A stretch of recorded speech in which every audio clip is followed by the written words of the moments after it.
ଆଲୋ ଆଲୋ ଏଠି କ'ଣ ହଉଛି କିଲୋ? ଏ 100 ଡିଗ୍ରୀ ଖରାକୁ ଏ କାଠ ଘଷି ଏତେ ଜୋର ନିଆଁ ଢାଉ ଢାଉ ହେଇକି ଜଳୁଛି। ଆଜ୍ଞା ନମସ୍କାର। ଆଇ ଚାଲ ଯିବା ଧାମନଗର ବ୍ଲକ ବେତାଳିଙ୍ଗା ପାଳସାହି ଗ୍ରାମକୁ।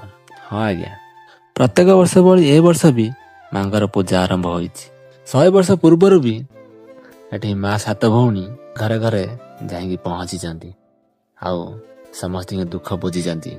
ମାଙ୍କ ପାଖରେ ଗୁଆ ପଇସା ନଡ଼ିଆ ଯିଏ ବସେଇଛି ନା, ମା ତାର ମାନସିକ ପୂରଣ କରିଛନ୍ତି। ଯଦି ବିଶ୍ୱାସ ହଉନି ଥରେ ଆଖପାଖ ଗାଁରେ ଟିକେ ପଚାରିକି ବୁଝନ୍ତୁ। ହଁ ଆଜ୍ଞା, ଏଠାରେ ଭିଡ଼ିଓ କରିବା ପାଇଁ ଆଲାଓ ନାହିଁ, କାହିଁକିନା ଭକ୍ତିରେ ହିଁ ଭଗବାନ। ଭିଡ଼ିଓ କରିକି ଅପମାନ ନୁହେଁ। ପ୍ରତ୍ୟେକ ବର୍ଷ ଭଳି ମା ବୁଢ଼ୀ ଗାନ୍ଧୀ ପାଖରେ 2 ଦିନ ଆଗରୁ ହିଁ ମାଙ୍କର ପୂଜା ଆରମ୍ଭ ହୋଇଯାଏ। ପଣା ସଂକ୍ରାନ୍ତି ପରଦିନ ହିଁ ମାଙ୍କ ପାଖରେ ନିଆଁ ପାଟୁଆ ହୁଏ।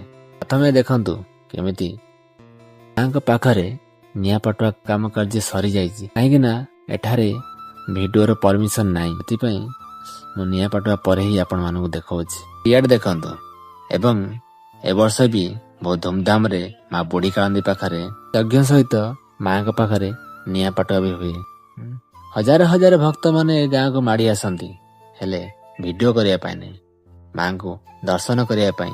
ଆଉ ମାଙ୍କ ପାଖରେ ଯେକୌଣସି ମାନସିକ କର, ମାଙ୍କ ପାଖରେ ଯେକୌଣସି କିଛି ମାଗ, ସାଙ୍ଗେ ସାଙ୍ଗେ ହିଁ ମା ଆପଣମାନଙ୍କୁ ଖୁସିରେ ଖୁସିରେ ତାର ମାନସିକ ପୂରଣ କରିକି ଛାଡ଼ି ଦିଅନ୍ତି।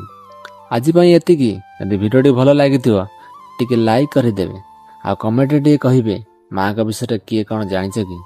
ଜୟ ମା ବୁଢ଼ୀ ଗାନ୍ଧୀ।